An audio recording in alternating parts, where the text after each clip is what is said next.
പിതാവിൻ്റെയും പുത്രൻ്റെയും പരിശുദ്ധാത്മാവിൻ്റെയും നാമത്തിൽ ആമേൻ. എൻ്റെ പ്രിയപ്പെട്ടവർ, ഇന്ന് നവംബർ 25 ചൊവ്വാഴ്ച. അമ്മേ പരിശുദ്ധ അമ്മേ, അമ്മേ പരിശുദ്ധമേ, ദൈവമാതാവേ, കൃപാസനത്തിലൂടെ ഞങ്ങളുടെ ദേശത്തിനും അമ്മ മധ്യസ്ഥം തേടി തന്ന എല്ലാ അനുഗ്രഹങ്ങൾക്കും കൃപകൾക്കും ഞങ്ങളിപ്പോൾ ഹൃദയം നിറഞ്ഞ നന്ദി പറയുന്നു. അമ്മേ പരിശുദ്ധമേ, ദൈവമാതാവേ, 2004 ഡിസംബർ 7 ഉച്ചകഴിഞ്ഞ് 2:30 കൃപാസനത്തിൽ സംഭവിച്ച അമ്മയുടെ പ്രത്യക്ഷപ്പെടലിനെ കുറിച്ച് തിരുസഭയ്ക്ക് സമർപ്പിച്ചിരിക്കുന്ന പഠനരേഖകളുടെ സഭാത്മകമായ പഠനം ആരംഭിക്കുവാൻ ഞങ്ങൾ പ്രാർത്ഥിക്കുന്നു. അമ്മേ പരിശുദ്ധമേ, ഭൂസ്വർലോകങ്ങളുടെ രാജ്ഞിയായ അങ്ങേയ്ക്ക് ഭൗമസംരക്ഷണത്തിനായി പ്രപഞ്ചപ്രകൃതിയെ തന്നെ തിരുസഭ പ്രതിഷ്ഠിക്കുവാൻ ഈ പ്രത്യക്ഷീകരണം വഴി ഇടയാക്കണമേ. പരിശുദ്ധമേ, ജപമാല മാതാവേ, സകല കൃപാസനം പ്രാർത്ഥനയോടും ചേർത്ത് ഞങ്ങളിപ്പോൾ പ്രാർത്ഥിക്കുന്ന ഈ കുടുംബത്തിന്റെ പ്രത്യേക നിയോഗം പറ മക്കളെ.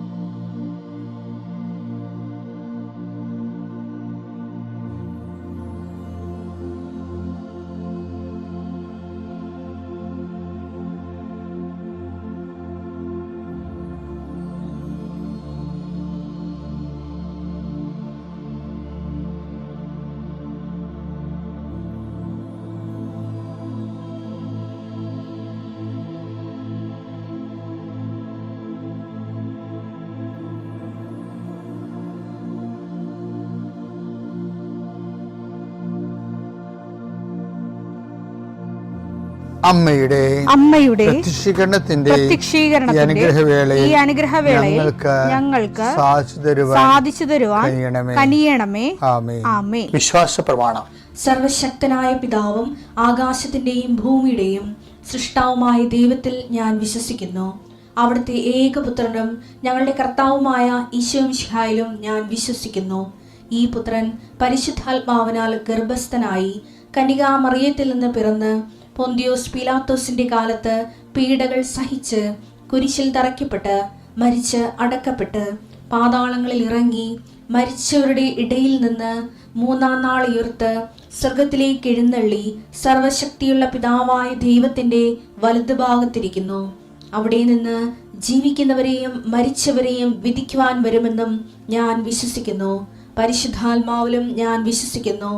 വിശുദ്ധ കത്തോലിക്കാ സഭയിലും പുണ്യവാന്മാരുടെ ഐക്യത്തിലും പാപങ്ങളുടെ മോചനത്തിലും ശരീരത്തിന്റെ ഉയർപ്പിലും നിത്യമായ ജീവിതത്തിലും ഞാൻ വിശ്വസിക്കുന്നു. ആമേൻ. സ്വർഗ്ഗസ്ഥനായ ഞങ്ങളുടെ പിതാവേ, അങ്ങയുടെ നാമം പൂജിതമാകണമേ. അങ്ങയുടെ രാജ്യം വരണമേ. അങ്ങയുടെ തിരുമനസ് സ്വർഗത്തിലെ പോലെ ഭൂമിയിലും ആകണമേ. അന്നു വേണ്ടുന്ന ആഹാരം ഇന്ന് ഞങ്ങൾക്ക് തരണമേ. ഞങ്ങളോട് തെറ്റ് ചെയ്യുന്നവരോട് ഞങ്ങൾ ക്ഷമിക്കുന്നത് പോലെ ഞങ്ങളുടെ തെറ്റുകൾ ഞങ്ങളോടും ക്ഷമിക്കണമേ. ഞങ്ങളെ പ്രലോഭനത്തിൽ ഉൾപ്പെടുത്തരുതേ, തിന്മയിൽ ഞങ്ങൾ രക്ഷിക്കണമേ. ആമേൻ. നന്മ നിറഞ്ഞ മറിയമേ, സ്വസ്തി. കർത്താവ് അങ്ങയുടെ കൂടെ സ്ത്രീകളിൽ അങ്ങ് അനുഗ്രഹിക്കപ്പെട്ടവളാകുന്നു. അങ്ങയുടെ ഉദരത്തിൻ ഫലമായി ഈശോ അനുഗ്രഹിക്കപ്പെട്ടവനാകുന്നു. പരിശുദ്ധ മറിയമേ, തമ്പുരാന്റെ അമ്മേ, പാപികളായ ഞങ്ങൾക്ക് വേണ്ടി ഇപ്പോഴും ഞങ്ങളുടെ മരണസമയത്തും തമ്പുരാനോട് അപേക്ഷിക്കണമേ. ആമേൻ. കർത്താവേ, നിന്റെ ഉന്നതമായ നാമത്തിന് സ്തോത്രം ചെയ്യുന്നു. കർത്താവേ, നിന്റെ വിശുദ്ധ പൗരോഹിത്യത്തെ മഹത്വപ്പെടുത്തണമേ. കർത്താവേ, സഭയിലുള്ള സാന്നിധ്യം ദൃഢമാക്കണമേ. 39 വർഷം ഞാൻ അർപ്പിച്ച കൃപാന്റെ യുഗതിയായി കൃപാസ്ഥാന ജീവനോടെ പ്രത്യക്ഷപ്പെട്ട മാതാവിൻ്റെ മാധ്യസ്ഥയിൽ അത്താറയിൽ നടന്ന 10,000-കണക്കിന് ആരാധന ശക്തിയാൽ സങ്കടപ്പെടുന്നവരുണ്ട്. ചില കാര്യങ്ങൾ ഓർത്ത് ചിലരെ ഓർത്ത് ഉത്കണ്ഠപ്പെടുന്നവരുണ്ട്. ചില ജോലി സ്ഥലങ്ങളെ ഓർത്ത് മനസ്സ് ഇപ്പത്തിനെ ഭയപ്പെടുന്നവരുണ്ട്. കർത്താവ്, അവരെല്ലാം നീ ഏറ്റെടുക്കണമെന്ന് പ്രാർത്ഥിക്കുന്നു. Eesho, I come with you wherever you go എന്ന് പറഞ്ഞ അങ്ങയുടെ വാഗ്ദാനം നിറവേറ്റിക്കൊണ്ട് അങ്ങയുടെ മക്കളുടെ കൂടെ ഇന്നത്തെ യാത്രയിൽ നീ സഹയാത്രികനാകണമെന്ന് പ്രാർത്ഥിക്കുന്നു. കർത്താവ്, രാത്രി ഇന്ന് തിരിച്ചു വരുമ്പോൾ അവർ ഉത്തരവാദിത്തങ്ങളെ നിറവേറ്റി അങ്ങയുടെ കൂടെ ഇൻസെൻറ്റീവ് കൊടുത്ത് അവർ വിചാരിക്കുന്ന കൂടുതൽ കാര്യങ്ങൾ ചെയ്ത് തീർത്ത് എല്ലായിടത്തും വിജയം ഉണ്ടായി തിരിച്ചു വരാൻ കൃപാസനത്താരെ ജീവനോടെ പ്രത്യക്ഷപ്പെട്ട മാതാവ് പരിശുദ്ധ അമ്മ, നിൻ്റെ അമ്മ മധ്യസ്ഥ ദൈവമാതാവിൻ്റെ മധ്യസ്ഥതയിൽ ഈശോയുടെ നാമം തന്നെ ഞാൻ ആശീർവദിച്ച് അയക്കുന്നു. ദൈവത്തിനെ അനുഗ്രഹിക്കട്ടെ. ഞാൻ ഇന്നലെ പറഞ്ഞതിന് ഇന്ന് പറയാൻ പോകും, പക്ഷെ അതേ രീതിയല്ല, അതിൻ്റെ അടുത്ത ഘട്ടങ്ങളാണ്. അതറിയാമോ, ഒരാഴ്ചയിൽ ഒരേ തീം തന്നെയാണ് കൈകാര്യം ചെയ്യുന്നത്. അപ്പം നിങ്ങൾക്ക് അതിൻ്റെ വിവിധമായ വശങ്ങളെ പിടികിട്ടും.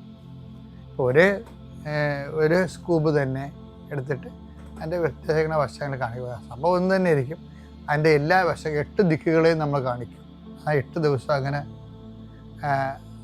ദൈവവചനം ഡെയിലി ബ്രെഡ് മുന്നോട്ട് പോകും. ഇന്ന് ഞാൻ നിങ്ങളോട് പറയാൻ ഉദ്ദേശിക്കുന്നത്, എൻ്റെ നിർമ്മലൻ എന്ന് വചനത്തിലെ ഒരു നല്ല വാക്കുണ്ട്. നിർമ്മലൻ അഴിഞ്ഞു പോകാൻ അനുവദിക്കത്തില്ലെന്നല്ല, എൻ്റെ നിർമ്മലൻ എന്ന് കിടക്കണം, എൻ്റെയാണ്. സങ്കീർത്തനങ്ങൾ 16:10. അവിടുന്ന് എന്നെ പാതാളത്തിൽ തള്ളുകയില്ല. അവിടുന്ന് എന്നെ പാതാളത്തിൽ തള്ളുകയില്ല. അങ്ങയുടെ പരിശുദ്ധൻ ജീർണിക്കാൻ അനുവദിക്കുകയില്ല. പരിശുദ്ധൻ അഴിഞ്ഞു പോകാൻ അനുവദിക്കത്തില്ല.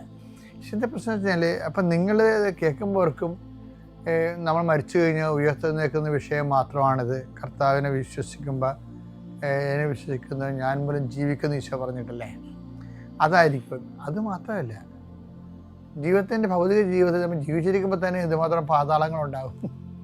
നമ്മൾ വീട് പോണ പാതാളങ്ങളില്ലേ, പാപമാകാം, ബിസിനസ് തകർച്ചയാകാം, ജോലി നഷ്ടമാകാം, വിസ പുതുക്കാത്തതാകാം, അങ്ങനെ പല പാതാളങ്ങളുണ്ട് നമ്മുടെ ജീവിതത്തിൽ ഇല്ലേ. മക്കളില്ലാത്തതാകാം, കുടുംബത്തിൽ നിന്ന് പുറത്താക്കുന്നതാകാം, പല പാതാളങ്ങളുണ്ട്. ഈ പാതാളത്തിൽ വീഴാതിരിക്കാൻ എന്താ മാർഗം? എൻ്റെ നിർമ്മലൻ അഴിഞ്ഞു പോകാൻ. അവിടുന്ന് എന്നെ പാതാളത്തിൽ തള്ളുകയില്ല. അവിടുന്ന് എന്നെ പാതാളത്തിൽ തള്ളുകയില്ല. ആരെയാണ് ഇത്തരം പാതാളത്തിലേക്ക്, തകർച്ചയിലേക്ക് വിടാത്തത്? ആരെയാണ് വിടാത്തത്? എൻ്റെ നിർമ്മലൻ അഴിഞ്ഞു പോകാൻ അനുവദിക്കത്തില്ല. ആരാണ്? എൻ്റെ എന്നുള്ള വാക്കവിടെ ഉണ്ട്. അതിനാണ് പ്രാധാന്യം. അത് ഈ എൻ്റെ കൂടെ, നിർമ്മലൻ്റെ കൂടെ എല്ലാ നിർമ്മലരും ചിലപ്പോൾ കർത്താവിൻ്റെതാകണമെന്ന് ഒരു നിർബന്ധവുമില്ല. ഇപ്പം എന്തുമാത്രം ആൾക്കാർ, ഇപ്പം നിരീശ്വരന്മാരില്ലേ, നിരീശ്വരന്മാർ ദൈവത്തെ വിശ്വസിക്കാത്തവരും ദൈവത്തെ പുച്ഛവും വെറുപ്പുമുള്ള ആൾക്കാരുണ്ട്. പക്ഷെ അവിടെ ജീവിതം നോക്കുമ്പോൾ അവർ നല്ല മനുഷ്യരാണ്. എല്ലാവരും ആണെന്ന് ഞാൻ പറയില്ല, പക്ഷെ നല്ല മനുഷ്യരുണ്ട്. എൻ്റെ അത്വത്തിൽ നല്ലവണ്ണം കുടുംബം നോക്കുന്നവരുണ്ട്, കുഞ്ഞുങ്ങളെ സ്നേഹിക്കുന്നവരുണ്ട്, ജീവിത പങ്കാളിയെ സ്നേഹിക്കുന്നവരുണ്ട്, നല്ലവണ്ണം അധ്വാനിക്കുന്നവരുണ്ട്, അതുപോലെ തന്നെ നല്ലവണ്ണം സത്യസന്ധമായിട്ടൊക്കെ പ്രവർത്തിക്കുന്നവരുണ്ട്. പക്ഷേ അവരാരും എൻ്റെ നിർമ്മലനാകണമെന്ന് നിർബന്ധമില്ല. നിർമ്മലരായിരിക്കും അവർ, പക്ഷെ എൻ്റെ നിർമ്മലനാകണമെന്ന് നിർബന്ധമില്ല. അപ്പോൾ നിങ്ങൾക്ക് എൻ്റെ നിർമ്മലത്തെ ദൈവത്തിൻ്റെ സ്വന്തം ആൾ, അത് ഒരു ഭയങ്കര ഇതാണ്. ഇപ്പോൾ യേശുക്രിസ്തുവിൻ്റെ സ്വന്തം എന്ന് പറഞ്ഞുള്ള വിഷയമില്ലേ, റോമ 1:6. യേശുക്രിസ്തുവിന്റെ സ്വന്തമാകാൻ വിളിക്കപ്പെട്ടിരിക്കുന്ന നിങ്ങളും സ്വന്തമാകാൻ വിളിക്കപ്പെട്ടവർ. അപ്പം അങ്ങനെ ഒരു വിളിയാണ് എൻ്റെ നിർമ്മലൻ എന്ന് പറയുമ്പോൾ യേശുക്രിസ്തുവിനെ സ്വന്തമാകുകയാണ്. അപ്പോൾ സ്വന്തമാകുമ്പോൾ എന്ന് പറയുമ്പോൾ നമുക്ക് ഒരു അഭിരുചി ചില ആൾക്കാർക്ക് യേശുക്രിസ്തുവിനോട് ഉണ്ടാകുമല്ലോ അല്ലേ. അപ്പം അവരതിനകത്ത് പേയ്മെൻറ്റ് ചെയ്യാൻ റെഡി ആയിരിക്കും. കാര്യം സ്വന്തമാകണമെന്നുണ്ടെങ്കിൽ നമ്മളത് വില കൊടുത്ത് വാങ്ങേണ്ടതാണ്. ചില ആൾക്കാർ ക്രിസ്തുവിൻ്റെ നാമത്തെ പ്രതി വില കൊടുക്കാൻ തയ്യാറാകത്തില്ല. അവർക്ക് കിട്ടുന്ന പ്രൊമോഷൻ്റെ പേര് വില കൊടുക്കും, ചിലപ്പോൾ അവർക്ക് കിട്ടുന്ന നല്ല സൽപ്പേരിന് വേണ്ടി വില കൊടുക്കും. ക്രിസ്തുവിൻ്റെ നാമത്തെ പ്രതി വില കൊടുക്കാൻ ചിലർക്ക് ക്രിസ്തു അത്ര മൂല്യമോ വ്യക്തിയായിട്ട് അവർക്ക് തോന്നത്തില്ല. കാര്യം അതൊരു വിളിയാണ്. വിളി ഉണ്ടെങ്കിൽ മാത്രമേ അങ്ങനെ തോന്നത്തുള്ളൂ. അപ്പോൾ ക്രിസ്തുവിൻ്റെ ഒരു വിളി ഉണ്ടെങ്കിൽ നമുക്ക് തോന്നും ക്രിസ്തുവിന് വേണ്ടി വില കൊടുക്കണം. അതുകൊണ്ട് ഈശോ പറഞ്ഞു, എന്നെ അനുഗമിക്കാൻ ആഗ്രഹിക്കണമെങ്കിൽ സ്വയം പരിത്യജിക്കണം, തൻ്റെ കുരിശെടുക്കണം, കൂടെ വരണം. അപ്പം അത് പേയ്മെൻ്റ് ആണെന്ന് പറഞ്ഞത്. പേയ്മെൻറ്റ് നടത്തുമ്പോൾ ഈശോൻ്റെ പേരിലും കുരിശ് എടുത്തുകൊണ്ടായിരിക്കണം. കുരിശ് എന്ന് പറയുമ്പോൾ നമുക്ക് തൽക്കാലത്ത് കുരിശിൻ്റെ പ്രത്യേകത വെച്ച് കഴിഞ്ഞാൽ മരിച്ച് കുറേ കാലം കഴിഞ്ഞ് മാത്രമേ, അത് 1-2 ദിവസം കഴിഞ്ഞ് മാത്രമേ അതിൻ്റെ വരുമാനമുള്ളൂ. എന്താണ് കുരിശെന്ന് ചോദിച്ചാൽ നമ്മൾ ചെയ്യുന്ന എല്ലാ പ്രവൃത്തികൾക്കും അപ്പോഴപ്പോൾ നമുക്ക് റിട്ടേൺസ് കിട്ടണം. കുരിശിന് മാത്രം കിട്ടത്തില്ല. അതാണ് കുരിശിൻ്റെ പ്രത്യേകത. 3-ാം ദിവസം കത്തുന്നേക്കത്തുള്ളൂ. തമസ്സർ പറഞ്ഞതല്ലേ. അപ്പോൾ കുരിശെടുക്കുന്ന കാലത്തൊന്നും റിട്ടേൺസ് ഇല്ല നമുക്ക്. അതിന് റിട്ടേൺസ് കുറേ കാലം കഴിഞ്ഞേ ഉള്ളൂ. അപ്പോൾ 3 ദിവസം കഴിഞ്ഞാന്ന് പറയുമ്പോൾ 3 ദിവസം കഴിഞ്ഞ ഉടനെ നമ്മൾ ഡേറ്റ്, കലണ്ടറിലെ ഡേറ്റ് എണ്ണി വെക്കരുത്. ആ 3 ദിവസം എന്ന് പറയുന്നത് ഉയർത്തെഴുന്നേൽക്കുന്ന ദിവസമാണ്. അടക്കി കർത്താവിൻ്റെ നിത്യതയിലാണ്. 3-ാം ദിവസം എന്ന് പറയുന്നത് നിത്യതയാണ് ഉദ്ദേശിക്കുന്നത്. അപ്പം ചില കുരിശിൻ്റെ റീഫണ്ട്, ചിലർ എന്നെ മക്കൾ നോക്കണില്ല അച്ഛാ, എന്നെ പുറത്താക്കി എന്നൊക്കെ പറഞ്ഞ് വരത്തില്ലേ. അവരെൻ്റെ അടുത്ത് വരുമ്പോൾ ഞാൻ അവരെ തൽക്കാലത്തേക്ക് എന്തെങ്കിലും അവരെ അക്കോമഡേറ്റ് ചെയ്യാൻ സ്ഥലം കൊടുക്കുമെങ്കിലും അതല്ല എന്നെപ്പോലുള്ളവർ ചെയ്യേണ്ടതെന്ന് എനിക്കറിയാം. എന്താ കാര്യം? അത് ചെയ്തിട്ട് അത് മാത്രം ചെയ്യാൻ റോട്ടറി ക്ലബ്ബുകാർ മതി ഇവിടെ. അതിനൊരു പുരോഹിതൻ്റെ ആവശ്യമില്ല. ഒരു ഡിപ്രൈവ്ഡ് ആയിട്ട് വീട്ടിൽ നിന്ന് തള്ളി പുറത്താക്കിയ മാതാപിതാക്കന്മാർ അവരൊരു പുരോഹിതനടുത്ത് വരുമ്പോൾ നമ്മൾ അവർക്കൊരു അഭയം കൊടുക്കണം. പക്ഷേ ആ അഭയം പരിപാടി എന്ന് പറയുന്നത് അത് വേണമെങ്കിൽ റോട്ടറി ക്ലബ്ബുകാർക്ക് ചെയ്യാം. അല്ലെങ്കിൽ അനാഥാലയങ്ങളൊക്കെ നടത്തുന്ന ഒത്തിരി പേരില്ലേ, ലേമാനുണ്ട്, അവർക്ക് ചെയ്യാൻ പറ്റും. പുരോഹിതൻ അത് ചെയ്യേണ്ടതാണ്. പക്ഷെ പുരോഹിതൻ അത് മാത്രം ചെയ്താൽ പോരെ. എന്താ കാര്യം? ഇവർ പുറത്താക്കി ഈ മക്കളെ വളർത്തിയിട്ട് അവർക്ക് അതുകൊണ്ട് പ്രത്യേകിച്ച് പ്രയോജനമില്ല. അപ്പം മക്കൾക്ക് വേണ്ടി പണ്ടെടുത്ത കുരിശ് മക്കൾ റീഫണ്ട് ചെയ്യുന്നില്ല. പിന്നെ എന്ത് ചെയ്യും? നിത്യത്തിലാണ് റീഫണ്ട് ചെയ്യണത്. അപ്പം അതുകൊണ്ട് നിങ്ങൾ ഭൂതകാലത്ത് മക്കൾക്ക് വേണ്ടി എടുത്ത കുരിശുകൾ കർത്താവിൻ്റെ നാമത്തിലേക്ക് അക്കൗണ്ട് ചേഞ്ച് ചെയ്യാൻ പറയും. നിങ്ങളത് നിങ്ങളുടെ പേരിലായിരുന്നല്ല അതൊക്കെ ചെയ്തുകൊണ്ടിരുന്നത്. ഞാൻ പ്രസവിച്ച എൻ്റെ മകൻ എനിക്ക് ഞാൻ അവന് വേണ്ടി ഉറക്കം നിൽക്കുമെന്നൊക്കെ പറഞ്ഞ് നിങ്ങളുടെ അക്കൗണ്ടിലാണ് അതെല്ലാം ചെയ്തിരുന്നത്.